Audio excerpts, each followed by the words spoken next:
শুনতে পারতো তাহলে কানের তালা ফেটে সাথে সাথেই মৃত্যুবরণ করত। এই জন্য কবর প্রত্যেক দিন বলতে থাকে, আমি এমন একটি ঘর যেখানে খাট থাকবে না, যেখানে পালঙ্ক থাকবে না, যেখানে তোষক থাকবে না, যেখানে মশারি থাকবে না, যেখানে কয়েল থাকবে না, লাইট থাকবে না, ফ্যান থাকবে না, এসি থাকবে না, শুধু অন্ধকার আর অন্ধকার। এই জন্য ওই অন্ধকার থেকে বাঁচার জন্য আল্লাহর বিধান, আল্লাহর হুকুম মানতে হবে। আল্লাহ তাআলা বলেন, ইয়া আইয়ুহাল্লাযীনা আমানুত্তাকুল্লাহা ওয়া তানজুর নাফসুম মা কদ্দামাত লিগাদিন ওয়াত্তাকুল্লাহ। বান্দা, দুনিয়াতে থাকার জন্য তুমি কত কিছু করলে, কত কিছু উপার্জন করলে, যেই কবরে সাথী নাই, বাতি নাই, যেই কবরে খাট নাই, পালঙ্ক নাই, তোষক নাই, যেই কবরে মশারি থাকবে না, কয়েল থাকবে না, মশার কামড়ের থেকে বাঁচার জন্য তো মশারি টানাই, কয়েল ধরাই, এরপরও দুই একটা মশা যদি মশারির ভিতরে ঢোকে আমাদের ঘুম আসে না। কথা ঠিক কিনা?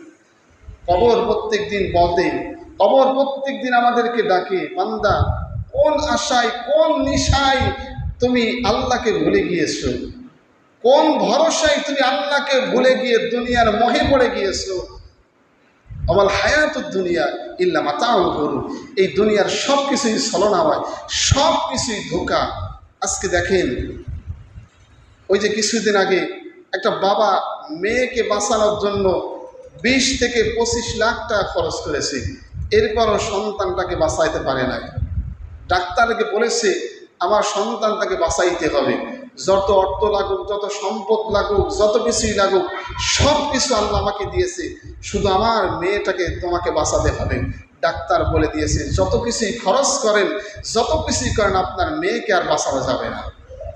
এজন্য আমার মাকে বাঁচানোর জন্য কত অর্থ, কত সম্পদ, কত কিছুই খরচ করেছি, কিন্তু আমার মাকে দুনিয়াতে রাখতে পারি নাই। দুনিয়া এত বড় স্বার্থপর। কথা ঠিক কিনা?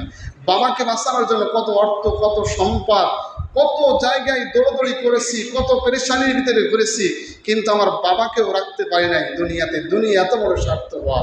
আমার সন্তানটাকে বাঁচানোর জন্য কত টাকা, কত অর্থ, কত পয়সা, কত জায়গা জমি বিক্রি করেছি, এরপরও সন্তানটাকে বাঁচাইতে পারে নাই। দুনিয়া এত বড় স্বার্থপর। দুনিয়া বাবাকেও, মাকে, সন্তানকে, ভাইকে, বোনকে, দুনিয়া বন্ধু বান্ধব সবাইকে কবর পর্যন্ত পৌঁছায় দেবে। কথা ঠিক কিনা? এ দুনিয়া কাউকে থাকতে দেবে না। সুতরাং দুনিয়ার মুখে পড়ে যারা আল্লাহকে ভুলে গিয়েছে, তারাই সব থেকে নাদান, সব থেকে মূর্খ, তারাই সব থেকে বোকা। আর যারা দুনিয়া পাওয়ার পরে, অর্থ পাওয়ার পরে, সম্পদ পাওয়ার পরেও, মাল পাওয়ার পরেও আল্লাহকে ভোলে নাই, যেমন ইব্রাহিম আলাইহিস সালাতু ওয়াস সালাম আল্লাহকে ভোলে নাই।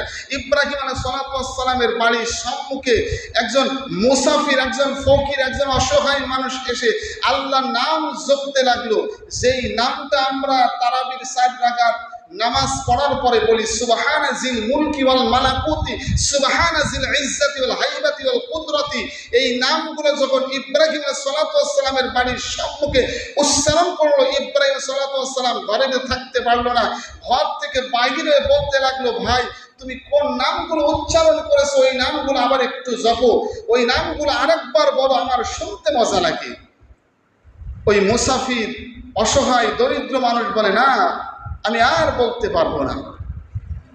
ইব্রাহিম আলাইহিস সালাতু ওয়াস সালাম তখন বলল, ভাই তুমি যদি ওই নামগুলো একটিবার জপো, একটিবার আমার সামনে বলো, তাহলে আমার যত অর্থ আছে, যত সম্পদ আছে, তোমাকে সব দিয়ে দেব।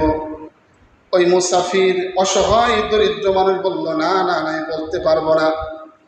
ইব্রাহিম আলাইহিস সালাতু ওয়াস সালাম তখন আবার বলল, ভাই যেই নামগুলো তুমি জপতেছ, কিছু মানুষের দেখবেন নামাজ পড়তে খুব ভালো লাগে, কোরআন তেলাওয়াত করতে ভালো লাগে, কিছু মানুষের দেখবেন কোরবানি করতে ভালো লাগে, কিছু মানুষের দেখবেন দান করতে ভালো লাগে, কিছু মানুষের দেখবেন নেকির কাজগুলো করতে এত শান্তি লাগে। ওই নেকির কাজ, সওয়াবের কাজ যদি না করে, মনের ভিতরে কেমন জানি পেরেশান হয়ে পাগল ভরা হয়ে যায়। কথা ঠিক কিনা? হাদিসের ভিতরে বলেন, ইনাই সব থেকে বড় ইমানদার ব্যক্তি যারা এক ওয়াক্ত নামাজ ছুটে গিয়েছে, একটি আমল ছুটে যাওয়ার সাথে সাথে পাগল পারা হয়ে যায়, মনে করে আমার কত বড় জিনিস হারিয়ে গিয়েছে, কত বড় অমূল্য সম্পদ ছুটে গিয়েছে। ওই ব্যক্তি আল্লাহর কাছে সব থেকে খাঁটি গোলাম হিসেবে আল্লাহ সার্টিফিকেট দিয়ে দেয়। এই জন্য ইব্রাহিম আলাইহিস সালাতু ওয়াস সালাম অসহায় দরিদ্র মুসাফিরকে বলল, ভাই তুমি যদি একটিবার আল্লাহর নামগুলো উচ্চারণ করো, আমি সারা জীবনের জন্য তোমার গোলাম হয়ে যাব। যে অসহায় মানুষ, দরিদ্র মানুষ ইব্রাহিম আলাইহিস সালামের বাড়ির সামনে গিয়েছিল, সেটা প্রকৃতপক্ষে দুনিয়ার কোনো মানুষ না, সেটা ফেরেশতা। আল্লাহর কাছে বলেছিল, আল্লাহ তুমি ইব্রাহিমকে খলিল উপাধি, বন্ধু উপাধি দিয়েছো, তাকে তুমি এত অর্থ দিয়ে সম্পদ দিয়েছো, এত মাল দিয়েছো, এই মালানা সম্পদনা কিভাবে তোমার বন্ধু হতে পারে? আল্লাহ তখন বলল, তোমরা পরীক্ষা করে দেখতে পারো। ওই যে পরীক্ষা করার পর ইব্রাহিম আলাইহিস সালাম ফেল হলো না। যেমন ইব্রাহিম আলাইহিস সালাম যে কুরবানি প্রতিষ্ঠিত করলো, যে কুরবানি মানুষের জন্য ওয়াজিব করে দিল, কিয়ামতের আগ পর্যন্ত যত মানুষ কুরবানি করবে, ইব্রাহিম আলাইহিস সালামের সুন্নত পালন করবে, আল্লাহ তাআলা একটি সুন্নতের বিনিময়ে, একটি কাজের বিনিময়ে তাদের জিন্দেগীর গুনাহগুলি মাফ করে তাদেরকে খাঁটি গোলাম বানিয়ে দেয়। এজন্য